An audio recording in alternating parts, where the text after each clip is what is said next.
wondering, it's also here Ari also as a Think research group to get the screen sharing on my laptop. Seems to be a pain to get the WebEx sign out.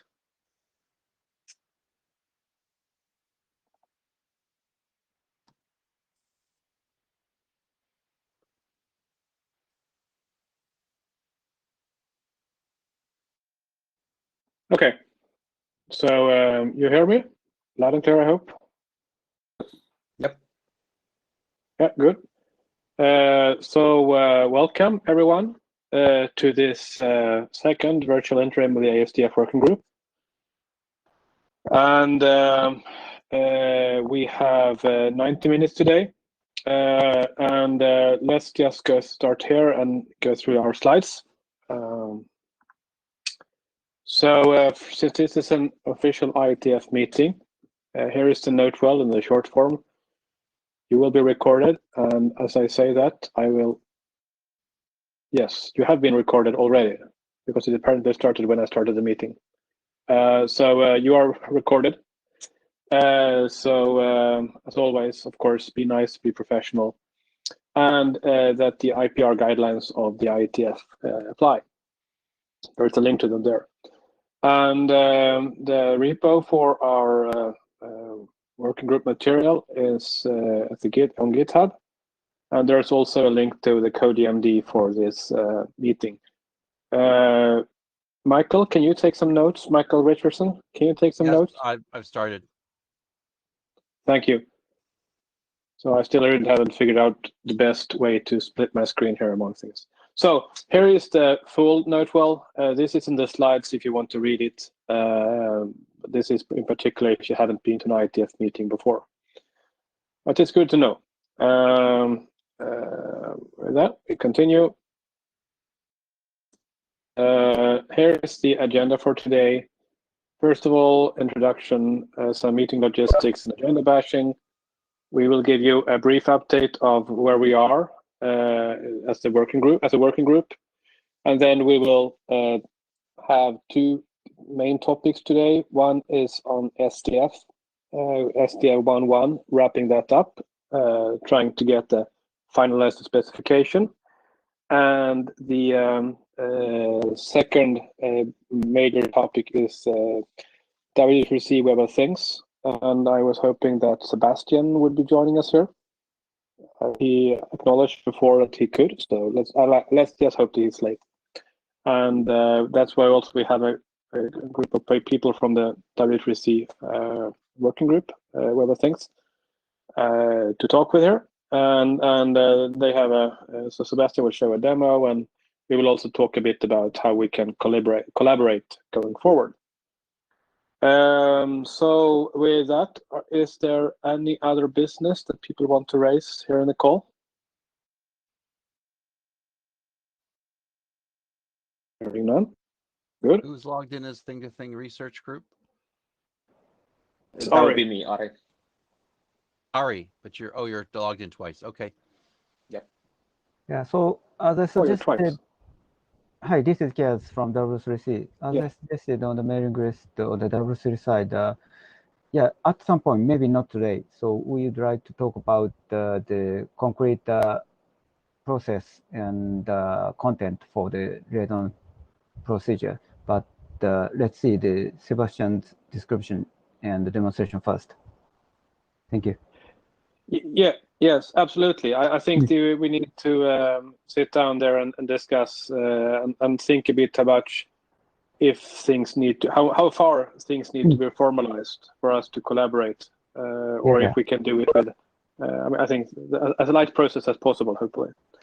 But let's, so I think we will have, if things work out, we will have time at the end to at least touch upon this topic and start with it. Right.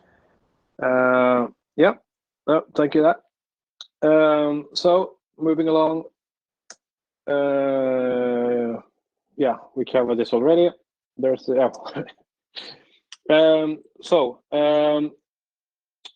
now on slide 6, the status update for the working group. We were chartered in October, as I hope all of you know. It's myself, Nicholas, and Michael Richardson who are chairing this group. And progress so far. we have had 3 meetings. One unofficial hallway meeting where there's a link there to a tutorial, and that link is also in the agenda for this meeting. Then we had the first virtual interim before the IETF 109, where we adopted the ASDF 10 draft. We had both a full week hackathon, very intense, with a plus actual meeting at IETF 109 to further work on SDF 11, and we are getting close to completing that. So the main purpose of this meeting today here is to actually try to wrap up 1.1 and see where we are and identify the missing pieces. If there are things we need to have some kind of more figure out the consensus bits here. But we all agree? Yeah. Some general working group procedures. You've seen this before. Any decisions we take into the mailing list for confirmation. The actual work is done on GitHub. There's a link there to the repo, and we try to use the issue tracker for issues. And so when you see numbers coming up in the coming pages, they refer to issues in the issue tracker for SDF. And we, in addition to the virtual physical meetings, we also run virtual interims between the on an irregular basis. But we try to do doodles to figure out a good time. The reason why this time here was chosen is because it overlaps with the time that the one data model usually meets. And the final point here, which is a bit relevant today, is that one of the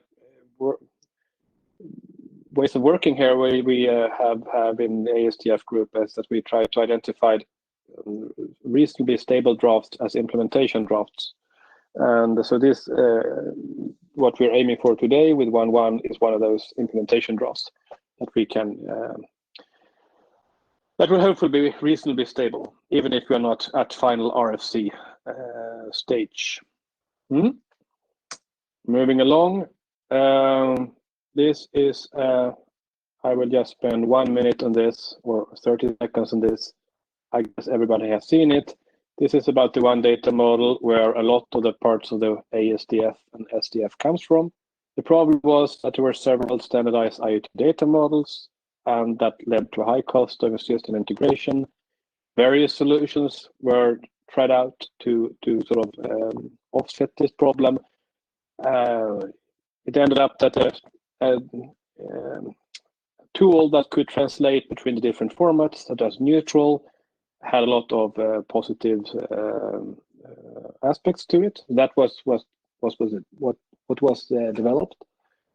This led to the definition of the semantic definition format, which is now in IETF and the big topic of the ASDF working group. It also led to other work that remained in the one data model group around tool chains, and also on adopting actual specified device models for wider reuse. So there's a link there to 1DM if you haven't seen it before. Yes. So we had this slide also at the 109 meeting. It's clear that the value of ASDF increases with the increased adoption of SDF by organizations that are using IoT data models. So we tried to reach out to other groups and bring them into the ISDF compatibility fold. And so far, of course, we're talking with the 1DM, but we've also been talking to the DMSE folks in Alma Specworks. We have, this is part of an ISO IEC, JDC1 SC41 contribution that was recently submitted and up for voting. And now, as of today, we hope to have a look at Web of Things. And so now, of course, we've invited the Web of Things folks to our turf here. And I guess we will be happy to go there to them as well and present this work. So this was a general call out to everyone that if you work with IoT data models, please talk to us. and because we see that we could definitely do with a bit more external input, external insights, and so on. That would be really good. Yep. Any questions on the previous material or intro or general questions around ASDF before we start on the more crunchy topic of SDF 1.1? I would like just add to what you said. There was quite a bit of external input into one data model last year, and we had folks from OMA and Lightweight M2M and OCF and Zigbee organization and Bluetooth SIG and a couple of other vertical integrator type solutions like SunSpec for off-grid solar energy systems and this sort of thing. So the requirements we collected were really pretty broad. But what sort of is happening is that we need to finish the language before we can get we need to finish SDF and get it to a stable point before we can ask these folks to come back and start contributing models from this broader organization. So in the broader framing of things, what we're trying to do is get an initial version of this that nailed down, that's stable, that people can say, oh look, it's an IETF spec, it's stable, it's an RFC. Yes, it's in development. There's going to be another version just like everything else, but here's something that we can invest in and we can sort of commit to. So that's kind of what we're looking for. So it's not a super immediate time frame, but we'd like to get it, get people engaged before they all go off and come up with some other solution. So we're, some of these folks are sort of waiting in the wings that have provided a lot of input into where we are now.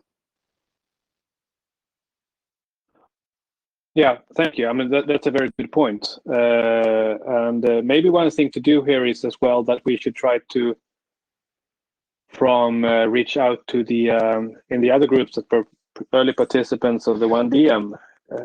Maybe not the full set, but if there are sort of more what you say, technically, people who might have opinion. I know we have a good coverage already in 1DM and in ASDF, that group. But if there are more technically inclined people who like from Bluetooth or so, that would be really good to have here as well. But any leads with regards to this, please let us know when we will follow up on them. Good. Thank you. So without further ado, I think it's Karsten. I can drive the slides here, but are you ready to present your stuff? I hope so. Can you hear me? Yes, please go ahead. Okay.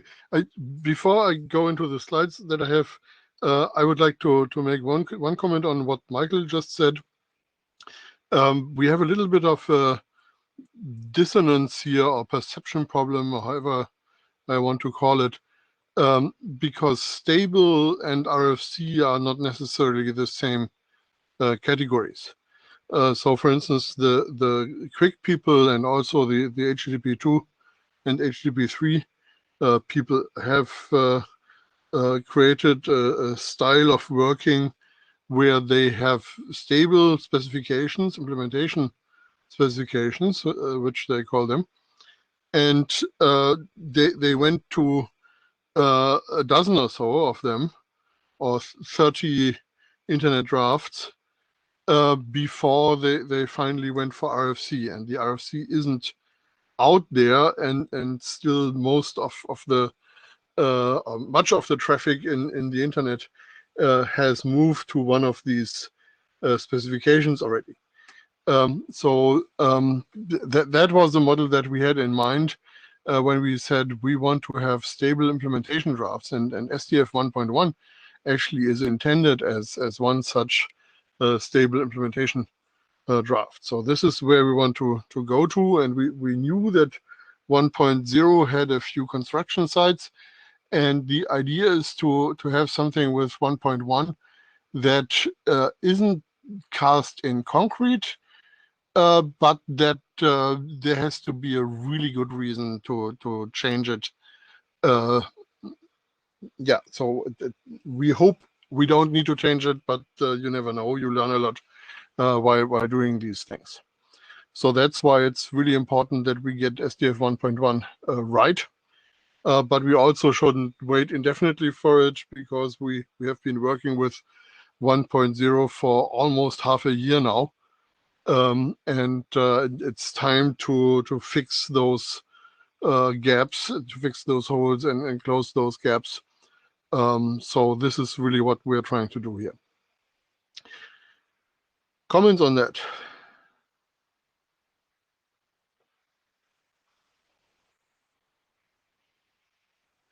Okay, so slide 11, please.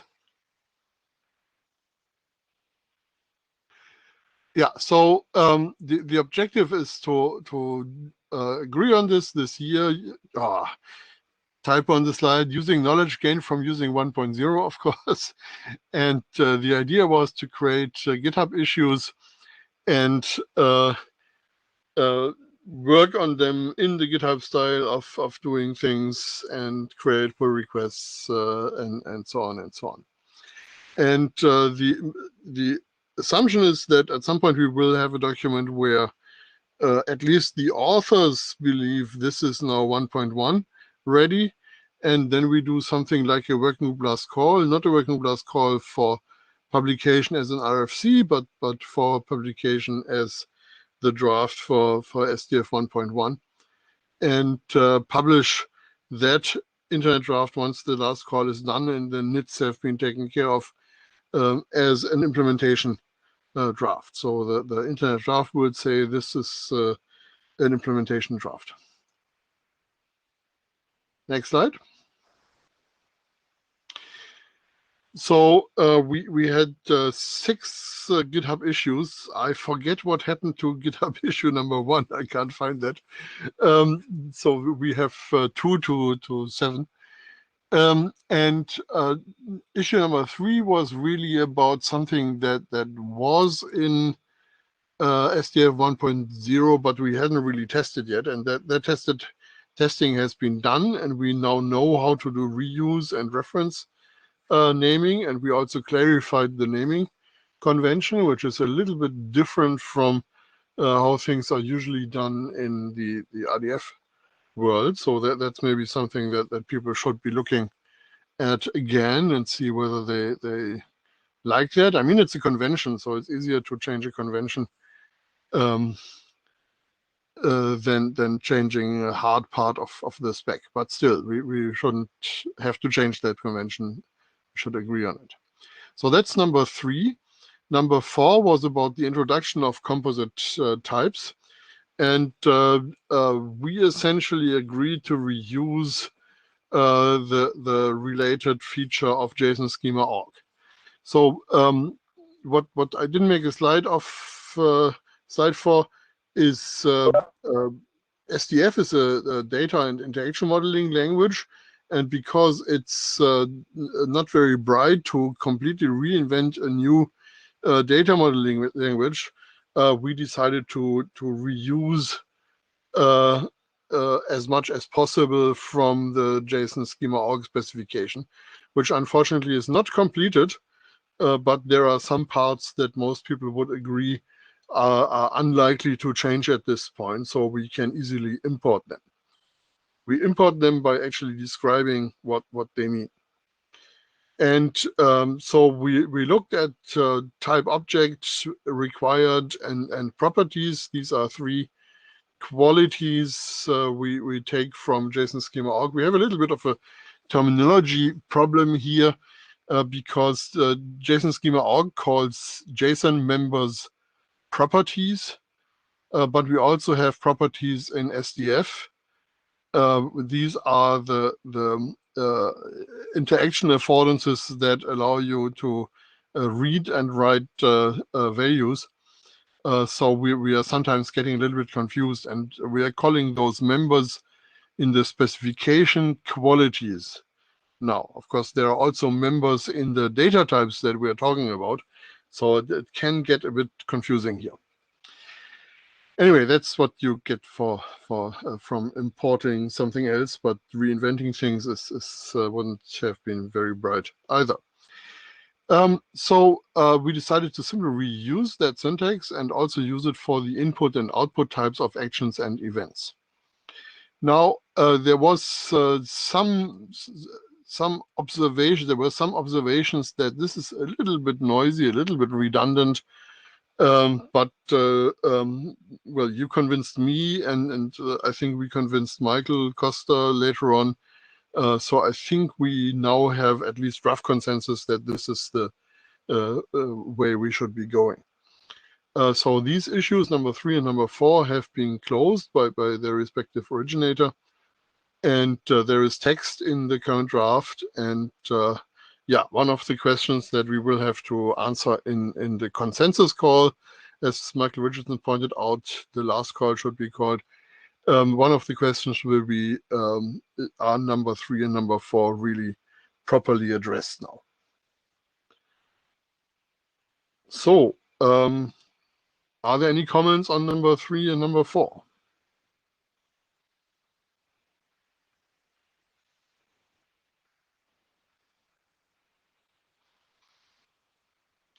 Karsten, a quick question here. Yes. Unfortunately, I haven't had a chance to follow this as close as I wanted. Do we have examples of the number 4 in the GitHub? They're currently in the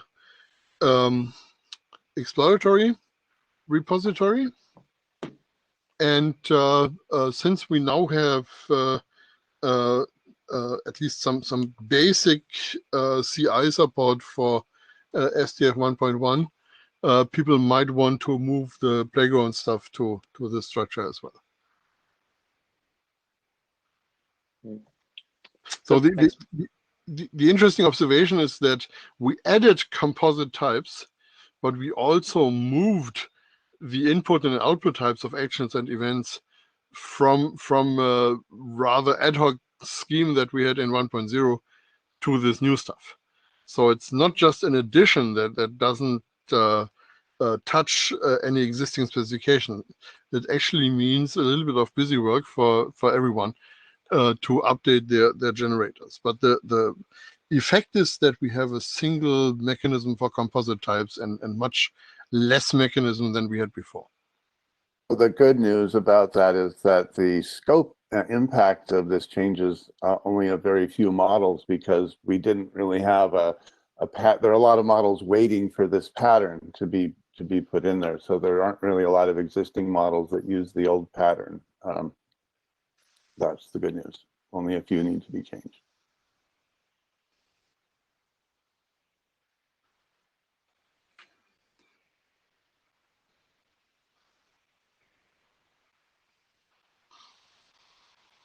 Yeah, it would be nice to know whether Ari's converters can do this as well.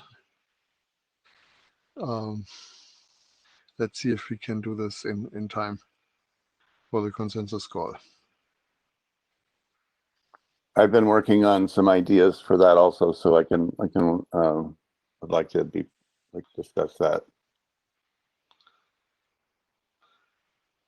Okay, so do you have slides for that?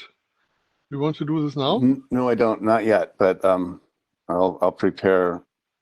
I wanted to talk a little bit more with Adi on what his thoughts were also, but that's sort of a side conversation we need to have. It has to do with the bigger problem, just to briefly illuminate it. The bigger problem here is not so much how you would translate it, but actually how you would map it to a convention in lightweight MJM. And the question is whether you would, as looks like a promising method, would be to just map the composite data structures and actions and events and things like that to new object types in lightweight MJM. And that would actually be a pretty easy way to do it, but I'm not sure about the whole impact on the stack. From a modeling point of view, that looks really good. But you need to use links, object links, and you need to have a sort of a convention about how to do complex things. And that's really the bigger issue with lightweight MJM, is how you do the more complex things that weren't really provided for, in terms of you can't have an arbitrarily nested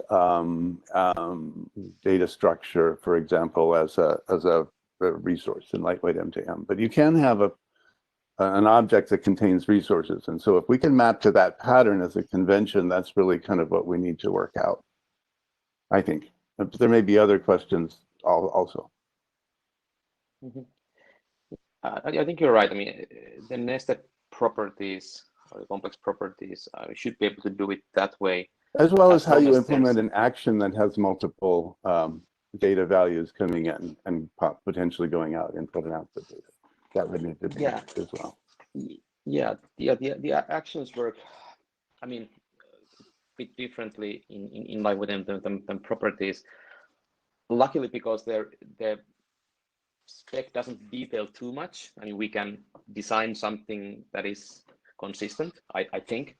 But then when it comes to the properties, I think as long as we have enough hints on the SDF side that we know what maps where and how, I think we're good. But I think it's, that's something to do the final pressure test. Well, let's work through some examples, because I have some constructed examples that for new types of things that I'm trying to do that I have some ideas, or actually some examples semi-worked through about how we could do that. And we can see if these generally map onto some of the other things that might need to be done. You know, for example, do you really need to have light bulbs with all of the different color control affordances as part of, you know, the next thing also is sort of what are the use cases in lightweight MTM that are, do you want to be able to just convert any model, and that you know, some of the questions.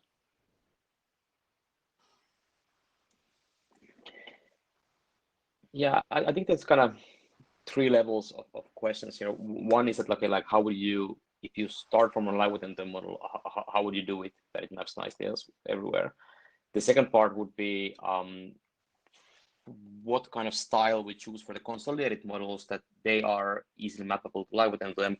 And the third one, the hardest one, is probably ecosystem specific models. And some of those could even be a non-goal. We don't even try to map all the ecosystem specific tweaks to lightweight MTM. But at least the consolidated models we should be able to map. So that's, it might be in that phase we have to look in more detail what exact structures can we use for those, or if we need to somehow restrict the generic language when it comes to the consolidated models. Well, you know, in a past life, I mapped the Zigbee lighting models to lightweight MTM, and it wasn't that bad. So I'm sort of leveraging that work a little bit also, and not so much doing what I did, but the learning from that. Yeah. Those seem to map quite well in general. The generic thinking is similar enough there.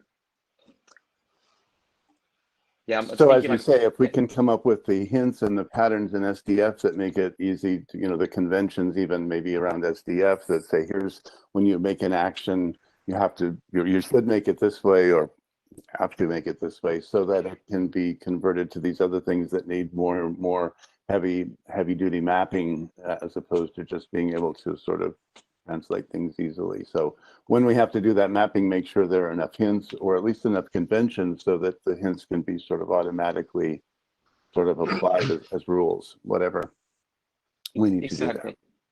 Exactly. So that points to something that we may want to start as a sub-activity here, getting some documents, not in the sense of an internet draft or something, just a wiki page or something, that explain the conventions that the various ecosystems have been using and are using for doing the conversion, because that would be extremely useful for new ecosystems coming in, seeing how did the other ecosystems solve the problems that they still have to solve.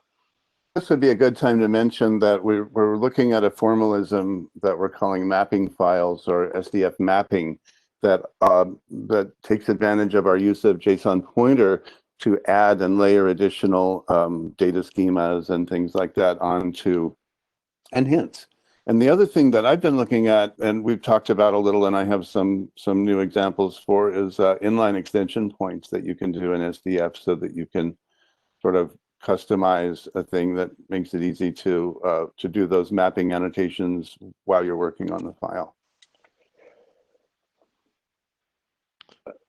I also want to mention that there is already a web page that has some constructs explained from Lightweight M2M and OCF.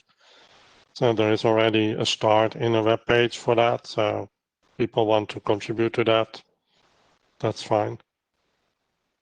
Can you send a pointer to the chat? I have to look it up. Thank you. So where are we with this now? Because it feels like even if we kind of close the issues, they are still of they still need to be pressure tested or worked or. I think that's a good view of it. This, yeah, I think that's where we are. But because it also, I think that there are.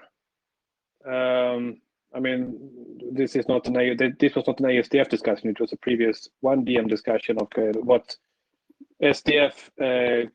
What happens if we introduce a feature in SDF that not all ecosystems can support? And I think pressure test is a good metaphor, as you said, because we have now something, we can't think of any better changes to make. We have a thing that we think now is going to work, and we pressure tested it on several models. And I've done individually, I have a separate repo that I have a bunch of stuff in.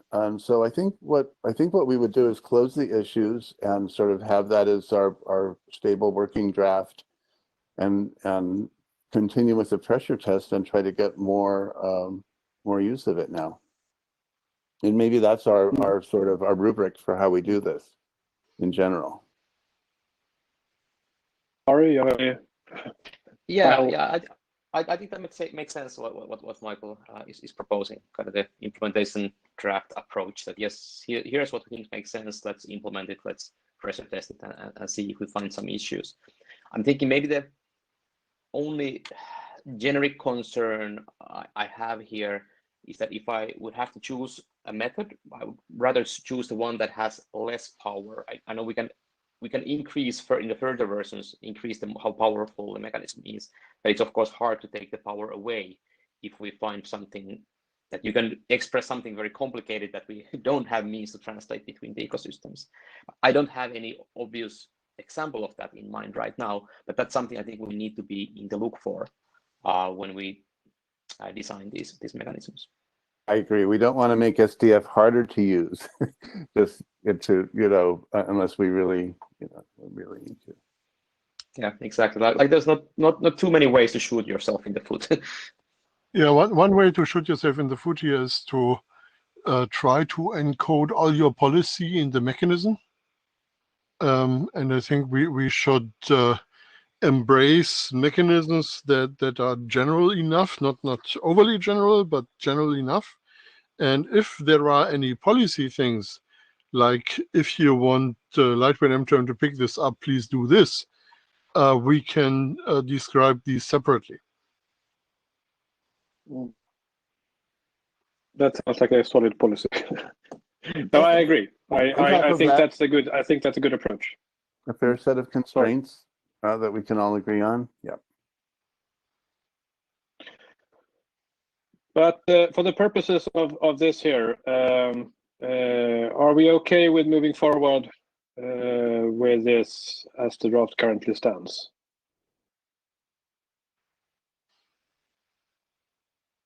No objections. So let's try to fly with this and see where it breaks, and then resolve that. Good. Okay, Carsten, please continue here. I'll move to next. Yeah, so one smaller point was that SDF 1.0 is pretty terse on the meaning of SDF ref, and we have been using it both in the way that is appropriately described in the current text, but also in a way where we use an SDF ref and then start modifying the piece of specification that has been referenced by SDF ref. And section 4.4 of the current draft is mute about whether you can even do that, or if yes, what it means. So we have a few examples. They don't do much with it. So the examples add things like labels and default values and so on. That's all.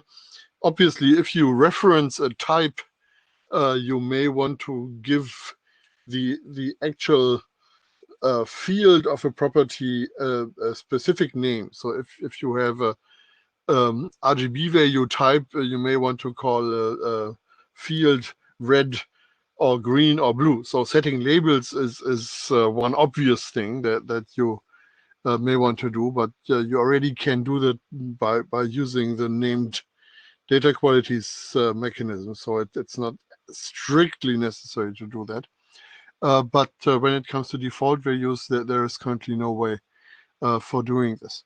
And maybe it would be nice to look at other examples and see whether we have to say anything more.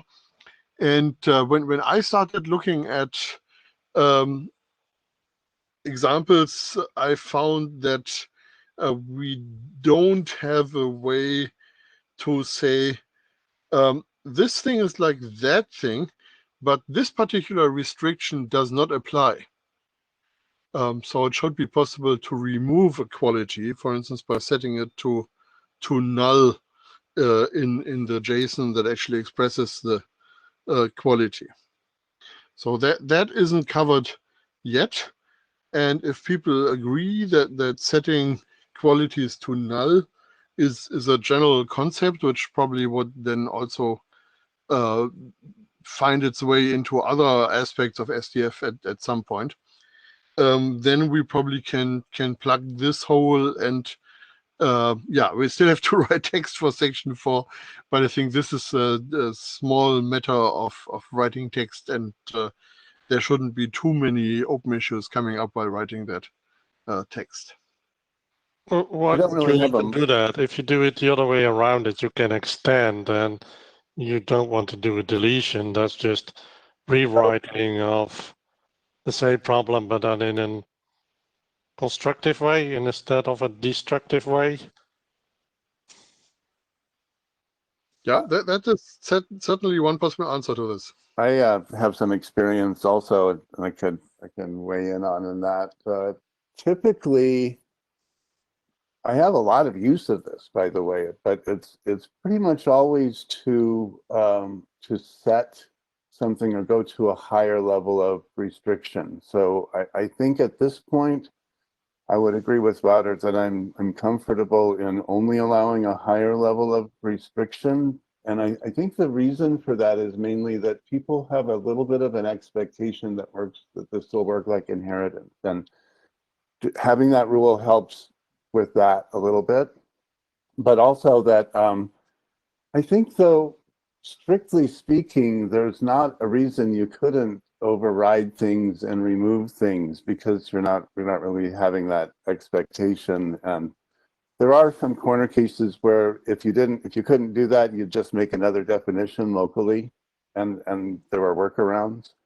But going back to the use cases, there's a few more than just labeling. Default values is a big one. Also minimum and maximum. And also, even if you want to explain something different with description and label, that is very helpful. And I can show a bunch of examples for that, but I think that I'm convinced that at least the going to, and we can have conventions like so in an SDF model, we generally have the philosophy that the fewer constraints you build into the model, the better, because it makes it more reusable. But sometimes you want to put in default values in the model. And so, but it's less desirable to do things like set constant values in the model. So if you could put a default value in the model and use a constant in your SDF ref of it to override it, that would be an example of being able to change something in the model without it being a higher level of restriction, basically. So that's kind of a long way of saying I think that that this is an important feature to have in 1.1.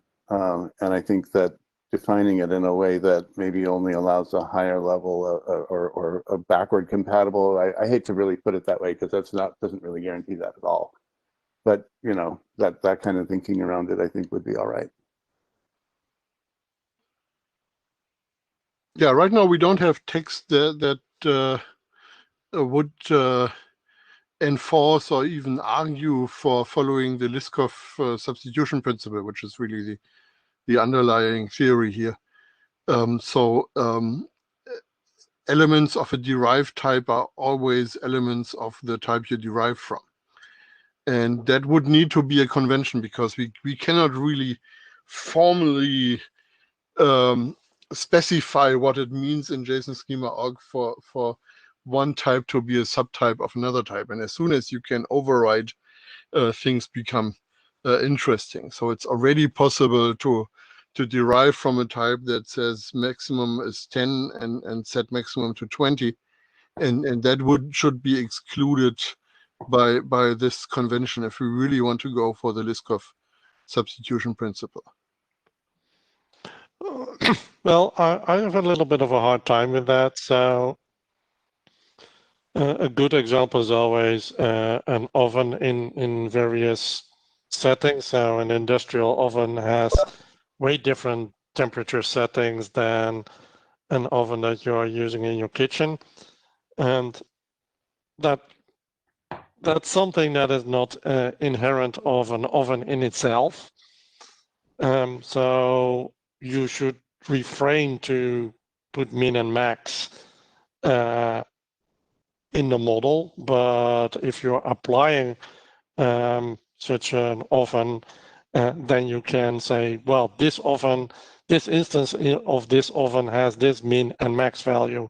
So that there is a clear distinguishing thing that is clearly a limit of the model or a limit of the application. And it's up to the ecosystem in how to convey that difference. And I would say that we should model these differences. But, well, if you just look at JSON, that there is a min and max in a schema, which are the absolute min and max that can occur. So that is the model, the min of max of the model. That's not the min and the max of the instance that might be on the wire. So there are quite a lot of those nitty-gritty details, which makes it a little bit cumbersome. So well, I would expect that some things would be on the wire in some way or form, which is maybe out of scope of the model itself, but it's something that can convey those kind of differences in the model and the actual implementation. Sounds like we generally agree, and what I've noticed is that we have this concept in SDF of declaration and definition, where definition is the model part and declaration is sort of where you use it. And minimum and maximum are a good example where you might want to say that a thing is limited to what will fit in an 8-bit integer, so 0 to 255 unsigned, for example. But then in your model, you might want to further restrict it. And in my experience, creating those as properties that, as you say, can be carried on the wire and inspected by applications is in general a better way to do things, but that's not always the way people will want to do it. So we do have a little question of usage. But I think min and max are the one qualities that I would say are good candidates for an override that you might want to set in the definition, and then override in the declaration to an application range. But then again, you can also do that by having additional properties that set those. When you say override, would it be okay if, in your point of view, to define RGB channel and then define an HDR channel that goes from 0 to 1023? No. So a good example is I define a motor speed RPM value from 0 to 255 for low speed devices. I might have a specification that I'm writing that wants me to restrict it further to 0 to 50. and I might want to use JSON schema org minimum, or sorry, maximum in both of those cases, both in the definition where I say it's 0 to 255, and then in the declaration where I say this one use of this RPM for the wobble for the wobble motor is 0 to 50, and it's slower than, it doesn't go as fast as the rotating motor. But I want to use the same RPM, you know, UPM actually, ovulation, right? But doesn't really have a clean way of doing that, because JSONschema.org doesn't talk about values and say, well, it's okay to override if the value is smaller. That's a harder rule to enforce with schema checking. Okay, so my summary would be that we agree that there should be a convention that overriding is only used for subtyping, and so the newly created type should be a subset of the existing one. And of course, there are things like description where you cannot entirely apply this in a formal way, but I think that that's okay, because that's for humans anyway who can fill in the blanks. But given that, we don't need to set qualities to null. I would agree with that. I have not seen a use to remove anything, and it sounds like that's quite a departure from the principle that you were describing earlier. It feels risky, so I think we should stay away from it. It's probably harder to define it sort of in a safe way. Then you have to make a bunch of special rules for corner cases, and let's just stay away from that whole area.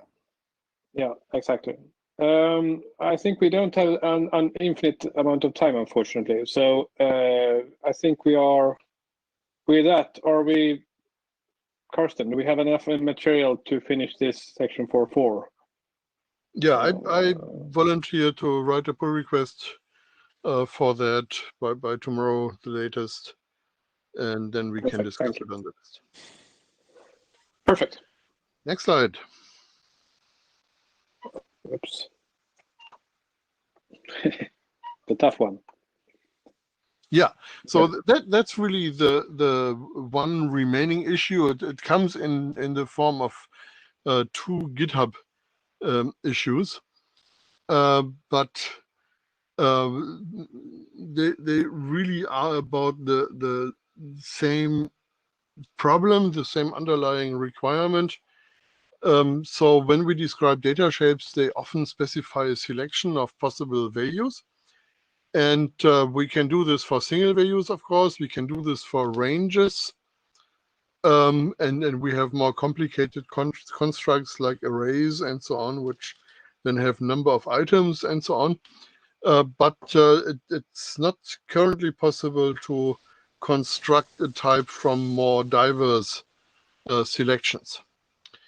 And if we want to model this like JSON-schema.org does, there are 2 constructs there that are popular.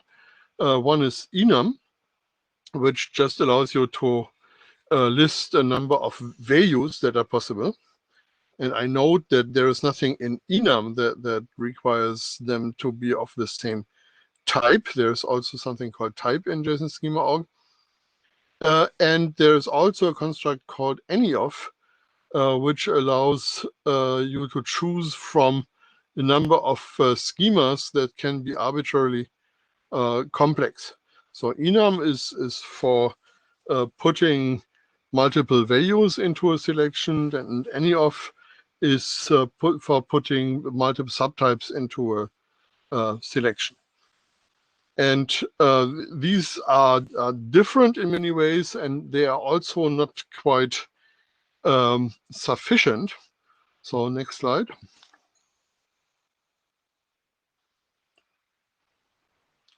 So what we typically use these for is a number of named alternatives.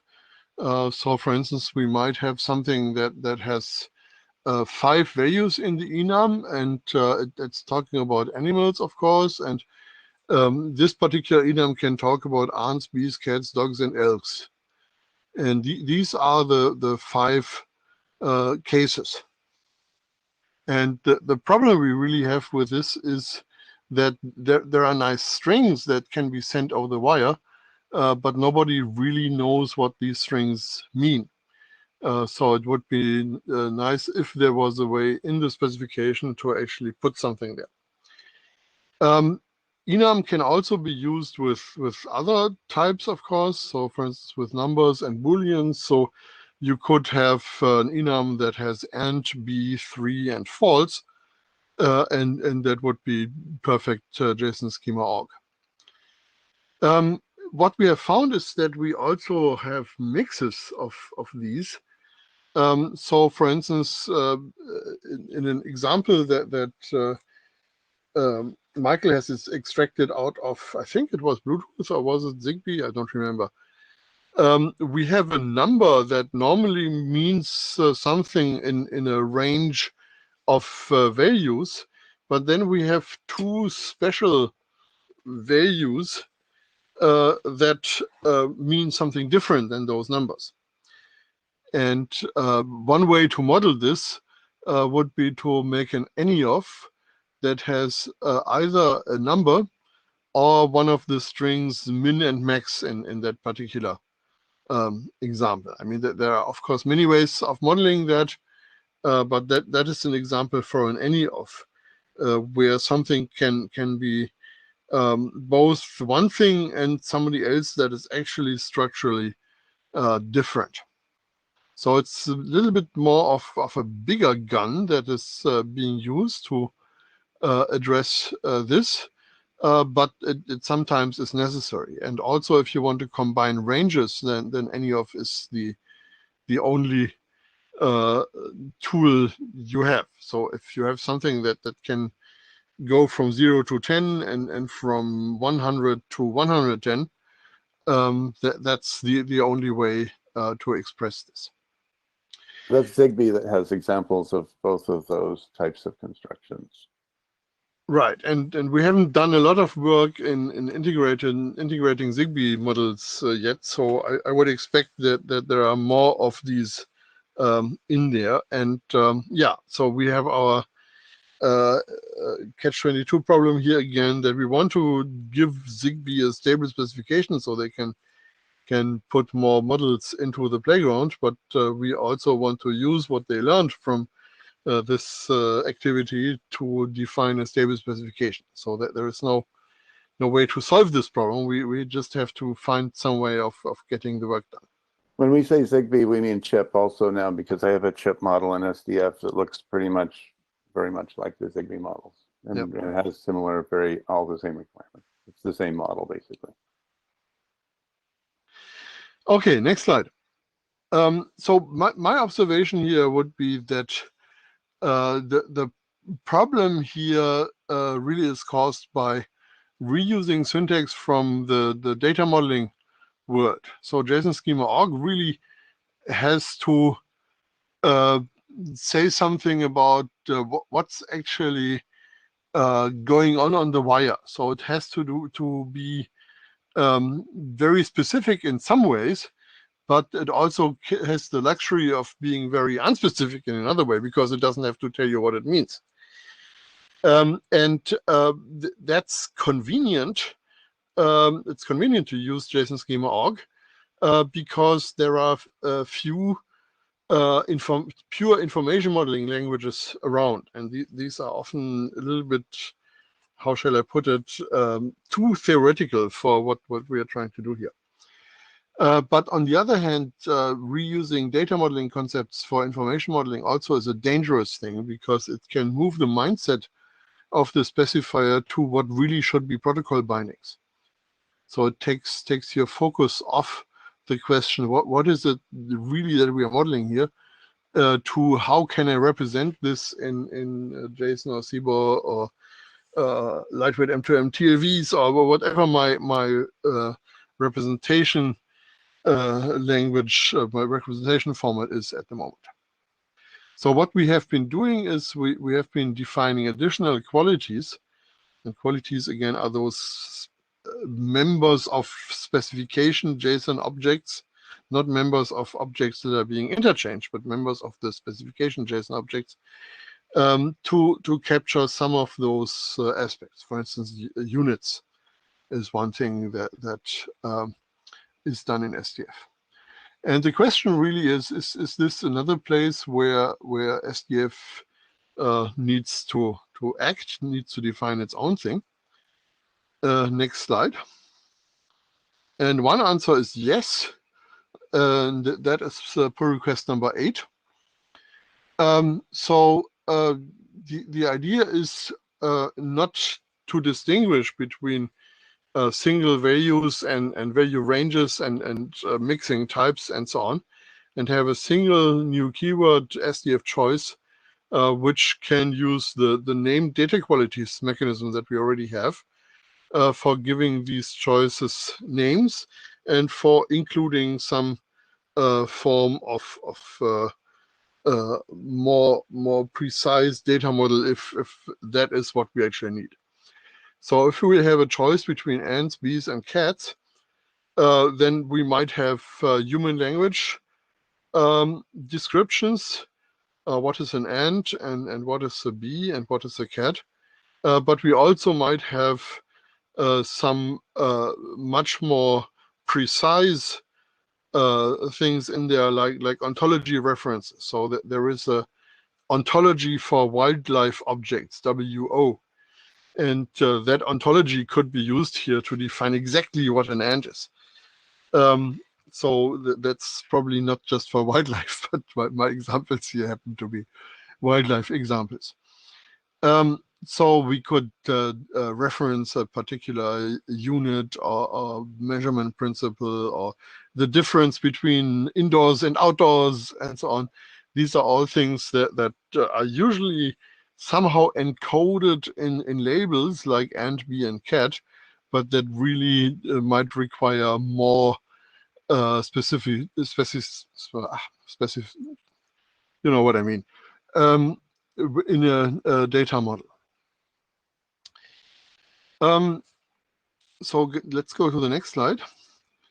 And this is just the other example that would need an AnyOf, because in addition to consts, which could be done by an enum, a const really essentially is an enum with a single element in JSON schema.org. There is one range in here that goes from 1 to 254, and we want to put all these things into a choice. And the good thing is that we actually can give them names and could even actually add semantic tags in there. I haven't done that here, that explain what these choices actually mean. Because in the Zigbee example that Michael had, these numbers mean something very different from the preset values. So we would have a single mechanism called SDF choice, and that could be, next slide, could be used to describe both enum and AnyOf of JSON schema.org. And it would give us full data shaping capability in either case. It would give us a discriminated union structure. AnyOf is a anonymous type union, and we have all kinds of problems with anonymous type unions in a lot of places. So I think a discriminated union is the wider, the more wise choice here. And yeah, so we can use it as a data value. We can discriminate between subtypes that even might be overlapping for some reasons. So you might have a choice between 8-bit RGB and an HDR RGB, and then you can say in the model you can have both, and both are numbers, and these numbers actually overlap, but that's something that you have to handle in your binding, for instance, because your binding only actually supports the one or the other. Next slide. So that loses the commonality with JSON schema.org, so that there have been some proposals to actually put the JSON schema.org stuff in there and then have a separate quality that augments the JSON schema.org stuff with things that cannot be expressed in JSON schema.org. So in this specific example that I took out of, I don't remember, was it GitHub or an email to the list? I don't know. If you replace all the green stuff by SDF choice, you still have the same semantics. So that's just redundancy that gets added to the specification. Next slide. One problem we have is the term choice. There are many terms in the English language for a set of alternatives that you select one alternative from. And some of them are on this slide. There are probably other ones as well. The problem with the English language is that the term always is used both for the set and for the one thing that actually is selected. So you make a selection from a selection, or you make a choice from a choice, and that's that's a problem of the English language. So there's probably no way to get rid of that problem. We just have to define things and use words, choice words. I should not say choice words because that means something different in English. Chosen words that have the semantics that we want them to have. So with that bike shed out of the way, let's go to the SDF choice words. Yes, let's go to the next slide. That was one too many. Yes, 22.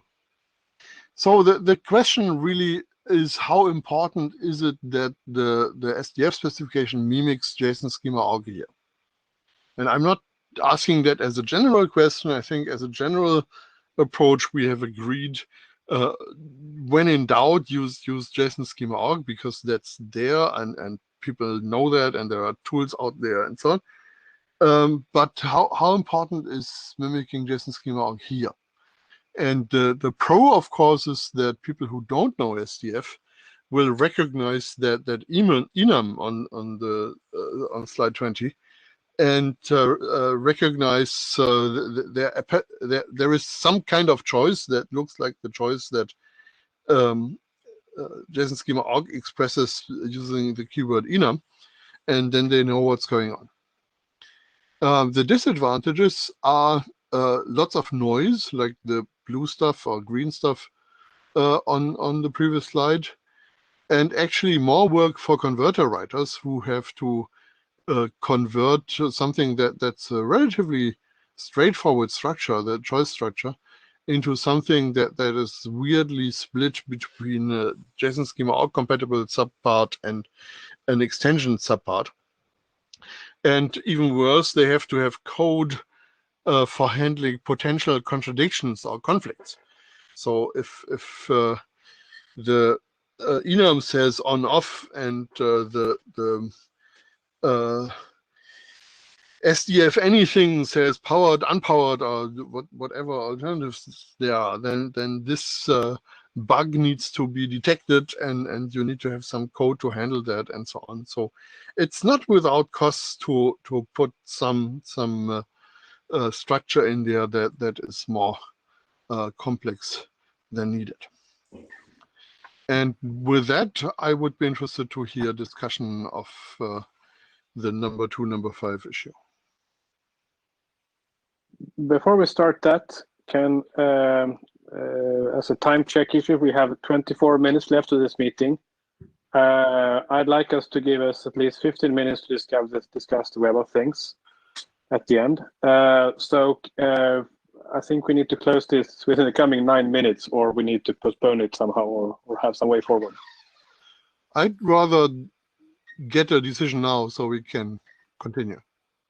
I have a little background also, so I guess I need about just a couple of minutes to go through, sort of explain what I've done so far on this, but not too much time. I think we could do it today. I mean, I would prefer to have a decision, of course, but we have discussed this many, many times, and we need to get some kind of conclusion. And we need to have a solution to get the conclusion. I really don't understand why the cons are being written here as cons. You can also see that as a prey. So frankly, I don't know why we are doing something new for just annotating integers, because if you have an enum of strings and that enum value is not conveying what it should explain, then you only need a description. Only after last meeting and the interim meetings of last week, I heard something about a label, which is nothing more than just a name or an identifier. This is just another layer of adding a description, like UPnP had long descriptions and short descriptions, etc. So I don't even know what the problem is by not using enums, and if the enum value is not descriptive enough that you can't add somewhere else a longer description, what you might want to use or might not want to use. So I tried the add somewhere else suggestion that you made at the meeting. And first, I think that Karsten provided a really good example of something that isn't just a label and it isn't just text. It's a semantic connector. I can show a few more things that you might want to do, like remapping to other values and providing other schema extensions for those points. But I think Karsten's example already is something that we need to do, which is to provide semantic connectors, which is what I call semantic anchor for these. So I took your suggestion from last week and said, okay, what if we had just a JSON schema.org enum with strings? And we mapped them elsewhere. And so looked at mapping files and the things that we were talking about with mapping files, and everything just sort of converged on saying, well, really what would be handy is if we could say, if you just need something like a set of values, you can use JSON schema.org enum. If you want something that represents, something that's more than just a set of integer values or string values that even already are kind of constrained for the model, but I'll admit there are places where you just want to do that. Then you use the SDF any or SDF union or SDF choice or whatever we decide to call it. And it looks decent as an annotation. If you're going to have that annotation somewhere else, it's just harder to manage. So, putting it in line seemed to make a lot of sense. So that's the sort of the background of how I arrived at this idea. Like Karsten says, you could always do something different. But the idea is that if you just need an enum, you can just put in an enum. If you need the more extensive range selections and things like that, you can use SDF union or SDF any. But we were talking about replacing an enum by something else. Now, what you want to do with the enum is getting way more context inside of such a value. And then you're talking a little bit of a different thing. If it's just a description or not, then that's I think that example one slide before or below, that one min range is something completely different, or the preset value. That is certainly a range which you don't do with an enum, because you have other constructs. That's right. So that's why this is not the same thing anymore. So I'm now biased by, well, what are we trying to achieve here? If we want to keep it simple, just use an enum with an extension to write down what the description is. And if we want to do something more like what you want to do with the preset value, then we need to have a lot more discussion on what we want to model there, because this is now a little bit of strangely done. Because frankly, for the min range, a constant 0, I like to say what the 0 means and not what the min range means that it is 0. Because that's what you want to convey in the model. But the pattern here does convey the meaning of the different elements in the union. And discriminated union is a really good way to describe it. The whole reason for having each element have its own schema is so you can add those descriptions and add those pointers and connectors and make a JSON pointer to it. And then, you know, even the ability to make a JSON pointer to it is needed to add additional qualities elsewhere. And using an enum, you can't really do that. You have to know the position of the element. And you had suggested we extend JSON pointer to allow you to put in the string name of the enum element as the last element in the pointer. That's not JSON pointer. That's an extension that is non-standard that we would have to build in as part of SDF. And if you do that, you do get a pointer and you do have all these other abilities. But at the end of the day, the different solutions I looked at, and they're in the email, they don't look a lot different than SDF any, really. Well, I don't like SDF anyway, so that's the other thing. Any is such a nasty thing to work out with code that you have to make case statements or if then else statements, which is not funny to do if you want to write code for that automatically. So that's something that you want to avoid in models. And here it's just an enum, and the default is true and default is off, false. This I don't even know what it means.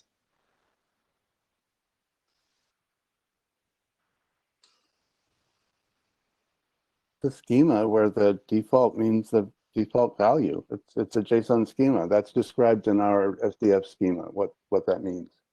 That's unambiguous. Certainly the enum values, but normally if you do these kind of things in a programming language that everybody knows, if you use that in your code base, then that is being used for a value. And then you're translating that by means of a translation table to true and false.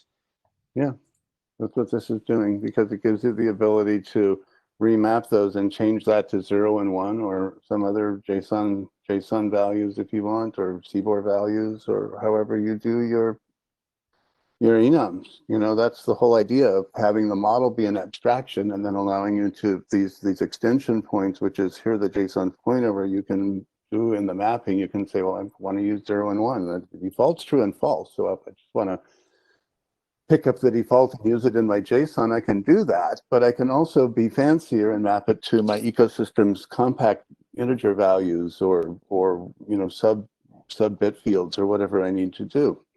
And we have, you know, Bluetooth uses the sub bit fields, right? So that's really what the point is here. This SDF any, and by the way, it is exactly telling you to make a case statement, and that's, we need to model that. That's part of the problem space.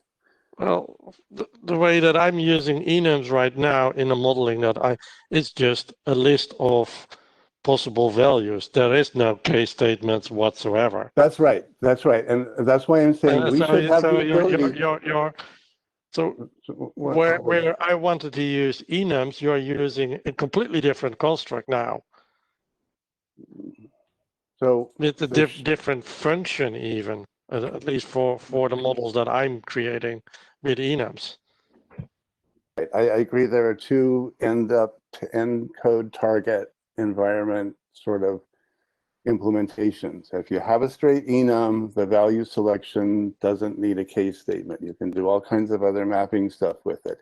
If you have a generalized thing like SDF any, SDF union, SDF choice, I don't care what it's named, that's a case statement, or that's a different kind of code. I agree with that. And so we're not can we then get to a conclusion that if you just do a regular enumeration of values that we just use the standard JSON stuff, at least that we don't deprecate it.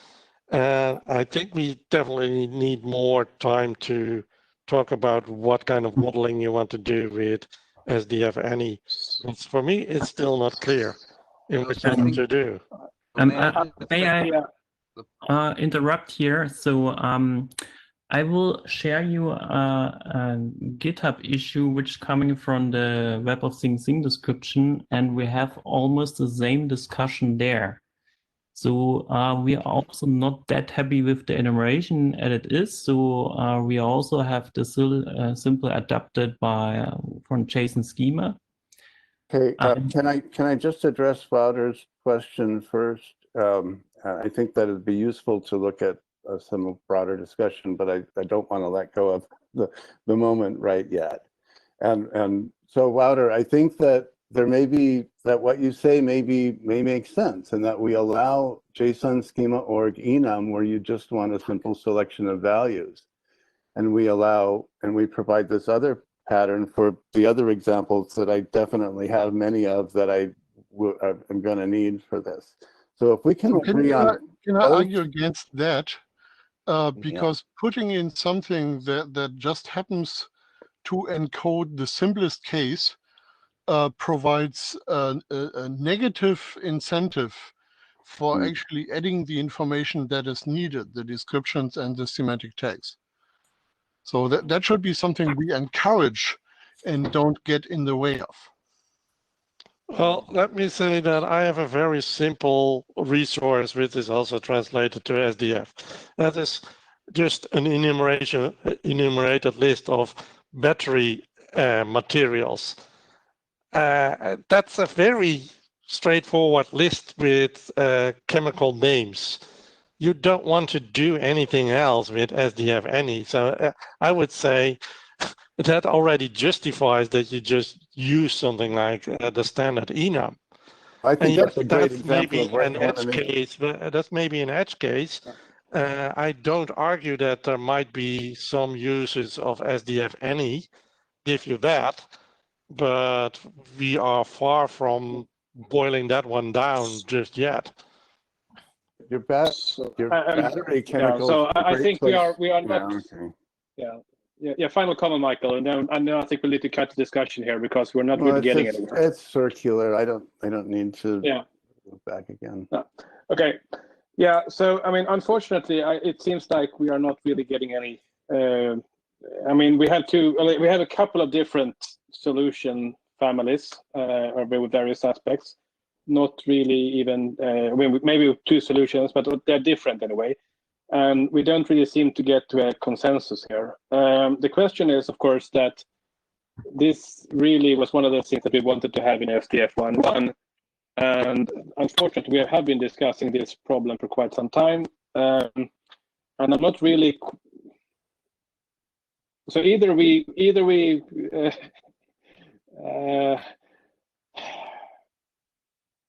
Well, I told you, my solution is to go forth the language and make a variant that I can use in Zigbee if we can't get the patterns in. So I can go do that, and we can keep this simple.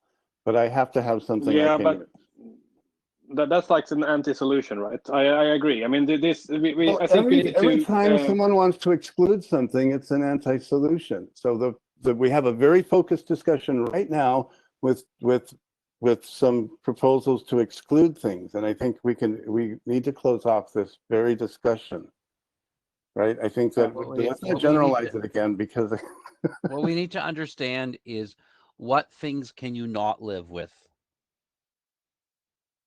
not what you want, but what things are unacceptable to each party. Yeah, thanks. That's kind of what I was getting to. Yeah. Well, I don't want that the standard JSON enumeration gets deprecated, and that's what's being hinted at. I'm using that quite extensively, and that's fine. I don't need, per definition, an extension scheme. I think that would be nice. And frankly, I don't have a need for SDF data or SDF any here as being here, but I don't exclude it that it might be useful in the future. But I argue that we don't know the ins and outs of SDF any just yet. Because I saw something new on these slides while we have discussed this last week. Please point that out. What's new? Well, this slide is not new, but the slide from Karsten was with a range indicator, present value. That was completely new for me. That's consistent with all the other uses that we have. This is just an application. This is just what I wanted to name something and how I wanted to use it. This isn't a new thing. This is just another way of using it. The value, preset value, minimum and maximum. Yes, that is new for me. No, this is exactly the same pattern I've been showing you in the Zigbee model that has the startup values for the light bulb of being minimum or maximum or preset. It's no different. It just names the. It's slightly semantic. This is syntactically something completely different than I was used to in how I have to handle these kind of things. So this is not the same thing.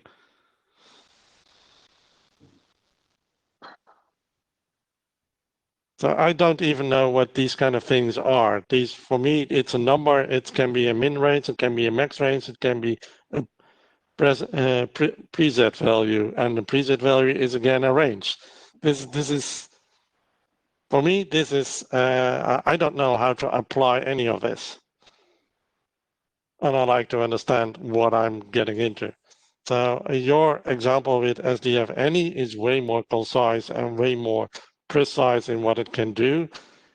But if you're starting to talk that you can reuse some of this stuff with additional level and overloading, then I'm getting into a position that I don't know where I'm getting into. So would a solution based on this kind of be acceptable to you, Arthur? And I know this is sort of back, I mean, this might not be the most beautiful solution and so on, but would this be acceptable? So as it is written here with enum, well, the enum has to have also one level higher so that you can say that the enum values are of a specific type. And now you can mix and match enums with numbers, integers, strings, which you definitely don't want to encourage. But that's already possible in JSON schema.org.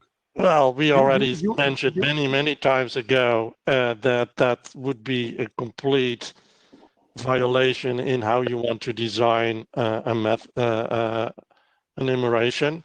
You should not mix and match different types. You have a specific policy in mind that I think is quite defendable. But you somehow confuse this policy with one potential way of expressing that policy in syntax. And that's where you completely lose me. Yeah, now I'm lost you again. So yeah.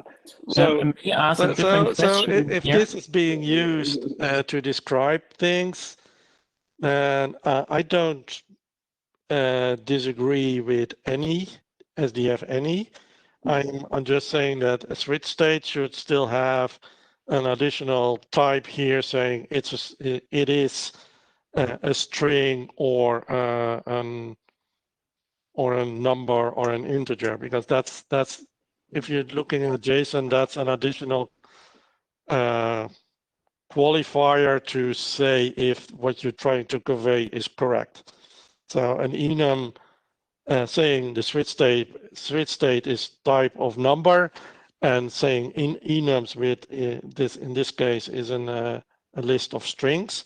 That's an invalid JSON syntax, because you can't say it's something like an integer and then putting string values in there. So it's way better defined that you say, okay, so you have an additional type here on switch state, that would suffice what I'm trying to convey.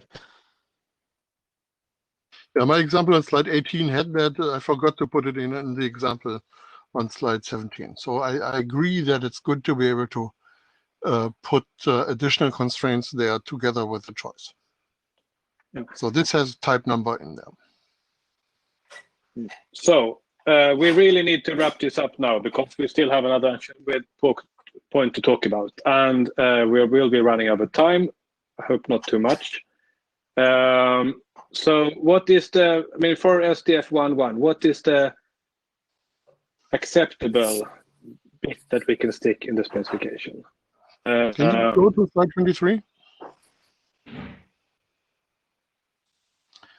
So my plan for getting SDF 1.1 out this year was to write this text for number 7 that we talked about, agree on solutions for 2 and 5, write the pull request or start from the pull request we already have, and publish -02 this week, do a last call of that in the working group, and publish a -03 based on the last call results.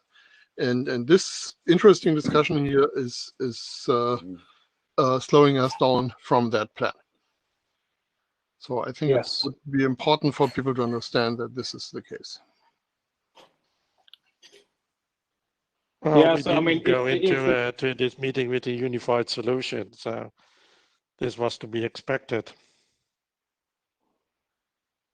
But the question is, I mean, we have been fighting over this for months now, and we haven't really. There's been a lot of different solutions trying to work around various aspects of this, but there still seems to be no beautiful. Let me just try to hit the target here. What if we meet Wouter's need and not deprecate JSON schema org enum, but not say a lot about how that's used or how it's not used, right? And we also meet my requirement and allow an SDF any, and not really say a lot about how it might be used with or without an enum. And let's kick that down to the next stage. I can live with that. I try to put this into number 8. Thank you. Good. Let's go with that then. I hope that works out. I will be struggling with this for the rest of next year as well. So, is that acceptable? There are no objections. It is to me. Yeah, good. So, to our Web of Things friends, I'm apologizing here for running over time. As you saw, this discussion has been a bit intense. If people have a couple more minutes, it would be really nice to have both a presentation from Sebastian and some discussion with you guys. Can people stay around for 10 minutes more, perhaps? Yes. I certainly can. Great, thank you. Yeah. Sebastian and Cass, that works for you as well? Yes. I don't have so much time. So I don't know, Cass, how long time do you have? I'm okay. So Sebastian, please use all the time for you. It was quite interesting to hear about your discussion about this choice thing. As I already shared on WebEx, there is already a similar discussion going on GitHub in the thing description repository, and we have a little bit advantage that we have JSON LD around, so that there's maybe also another proposal there which we can rely on. But I think this is actually also a topic where we can work together on. And my personal opinion is we should stick as close as possible to existing approaches which out there. I know there are many stuff which is maybe not that perfect, which we like to have, yeah, like the enum and JSON schema. But what I see as a kind of danger is if you say, okay, enum it's maybe not perfect for us, we don't use it, and we take another way, then you will go in a direction which maybe makes more complicated to compare other approaches or to combine other approaches, other models, etc. And I think JSON schema creates a good basis for data modeling, and this is actually a good point where we can meet each other, right? So you're using a lot of JSON schema paradigm there, thing description using a lot of JSON schema paradigm there, And I think this is something where we can meet us, right? And if you go a different direction with different concepts, then it makes more complicated. Yeah. And I think this is what my personal opinion would be, that we should avoid as much as possible. Yeah. Because we have not so much time, maybe I will only show you one project which taking care of. Yes. Give me a second. Yeah.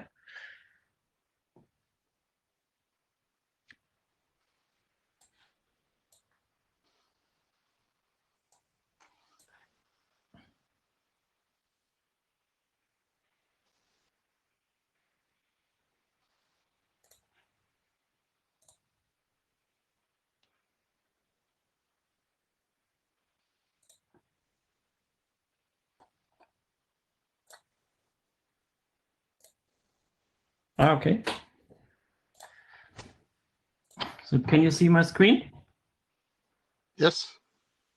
So what I like to show you is that we have, well, one of the goal of the next or the current charter which you're working on is also to have the thing model concept. In the former version of the 1.0 version of the thing description, we had already this concept there. There was a different name for that it's called thing description template.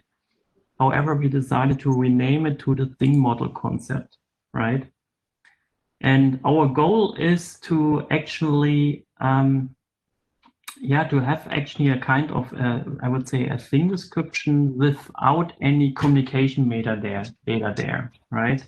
So the thing model is a more abstract way to describe a thing, and gives you the opportunity to define classes of real devices and things. Yeah, and there are actually two purposes of this approach. So one is a kind of self-contained description to say, okay, I just want to describe the model of the thing, and which can be used for digital twin use cases, in cloud use cases, for onboarding, etc.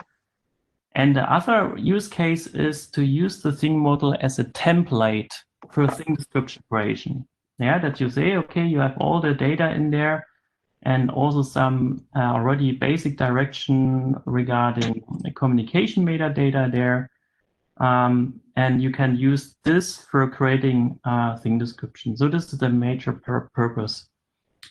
And yeah, and what we are currently evaluate is what kind of models are out there. And for example, we have models like from Oracle Cloud. So Michael Lageli, I think, is also in the call, which having also a thing model or device model, it's called there. We have also, or we're currently evaluating the Eclipse Water model, which we also like to consider here, and also the SDF. And the SDF is another approach which we think can be simple also describe or use the definitions there which are provided there to have also this as a thing model representation. And I would like to share you, this project here. It's quite fresh, and it's a student of mine. He just started its thesis. And I asked him, hey, just write us a nice tool to convert SDF definition to thing models. So I would like to share with you this project that you maybe can also play around with that. And what you just have to do, you have to just point your SDF definitions in somewhere. You can then simply point to the location, and then it's simple transforming this to a thing model representation. And here you see the list what is supported so far. So my student also checked this SDF choice already, but it's, as you can see, is to do. And as I have here today, you are currently still discussing on that. But yeah, you will find out the SDF model is very close to the thing model, and it's very easy to transform all the information in the thing model concept. And yeah, and the tool here will help you for doing so. Yeah. I will share you this link here in the WebEx chat so that you can have a look on that. Oh. Here we go.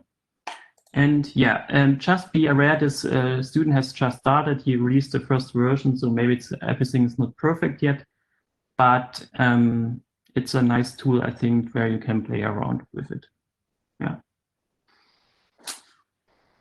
Yeah, that's it actually. Maybe do you have further questions? Thank you. Very interesting. I guess we don't have time for the deeper technical stuff, but this sounds really cool. So when will this project be done, so to speak? Your student's project, is it sort of? He just started, so I think okay.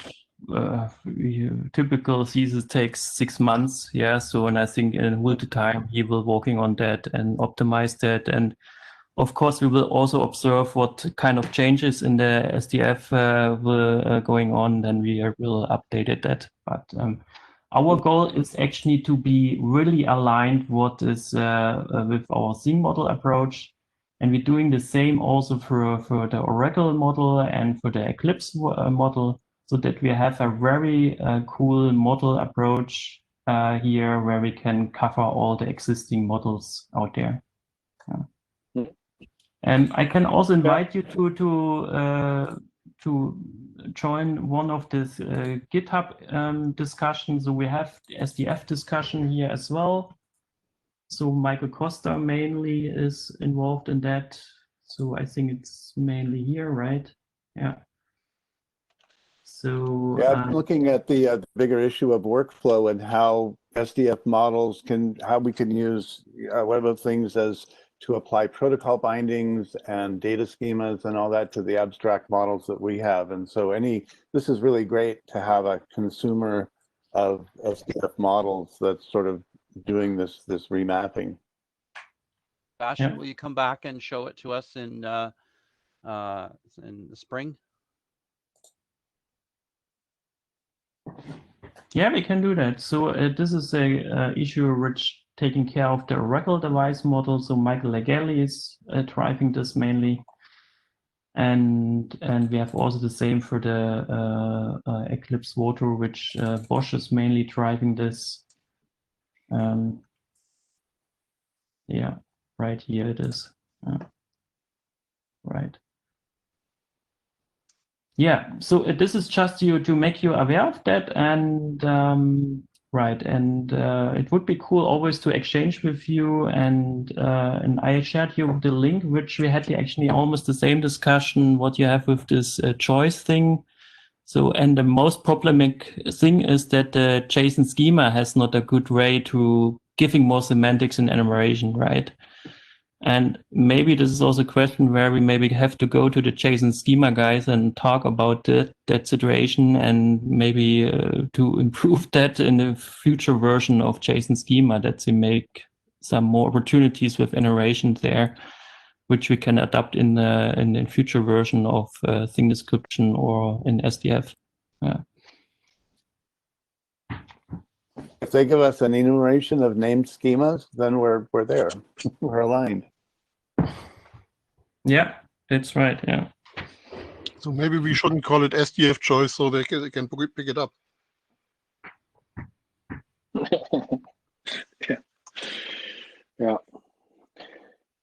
Yeah. Thank you very much. This was great and very interesting stuff. So looks good, and it's really interesting to hear that you are sort of obviously more deriving from different modeling languages, and that seems to work. I guess it's really good if, of course, if you or your student comes up with interesting problems during your development, it's good to know about them so we can address them in SDF. Or I mean that includes like if the specification is not clear and so on. So great. Yeah, good. Thank you. Yeah, you need to drop for. Sorry. Yeah. Good.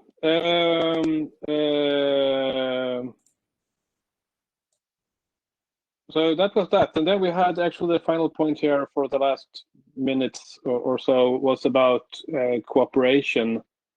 Now we've seen that Web of Things is doing some interesting and relevant stuff. We talked a bit, had a mail discussion with Kaz and others on collaboration here.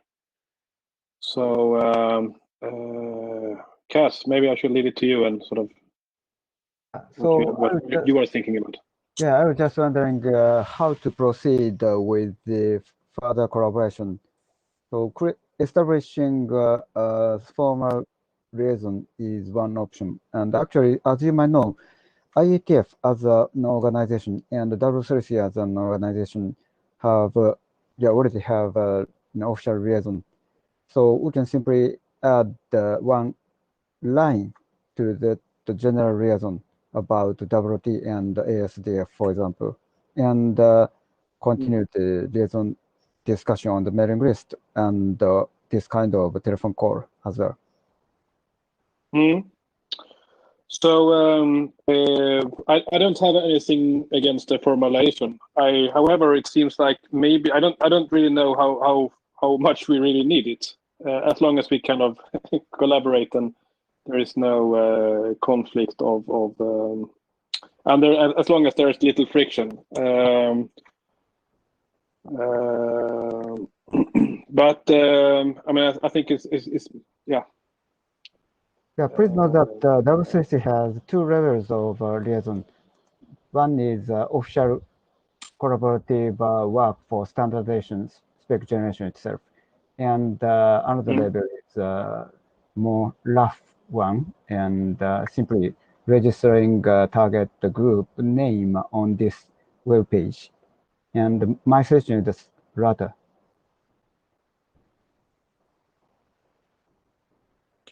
Yeah. Anyway, continue the discussion on the mailing list or somewhere. Yeah, maybe that's the best thing to do, so we can have it in because I mean, presumably our interest here is reasonably aligned, and we can sort of agree and cooperate without too much problems. But absolutely, I mean, we can do what is needed to the formalities right. Yeah, but please bring it to the mailing list and feel free to use that for that. Yeah, thank you very much. Any other comments from anyone on the Web of Things topic first? On any other topic then? If not, thank you very much for going beyond duty and staying on 50 more minutes for this call. I think it's good that we actually did manage to get a solution, even if it's an ugly solution for 2 and 5, but at least we have something to work with. And let's hope that we can have a new draft in the not too far future that incorporates that. That would be really good, and we can move on with adoption. With that, any final words from anyone? We will post the minutes and all the notes and stuff as soon as we are done with them and so on. Any questions? Everybody's falling asleep.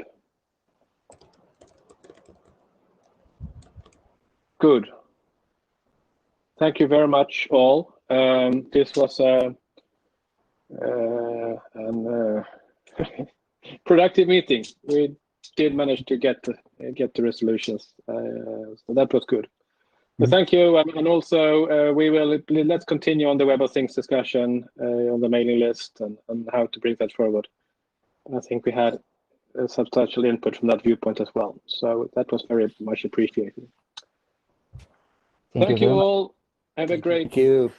Yeah. Thank you. Thank you. Bye-bye. Good night. Bye-bye. Thank you. Bye-bye.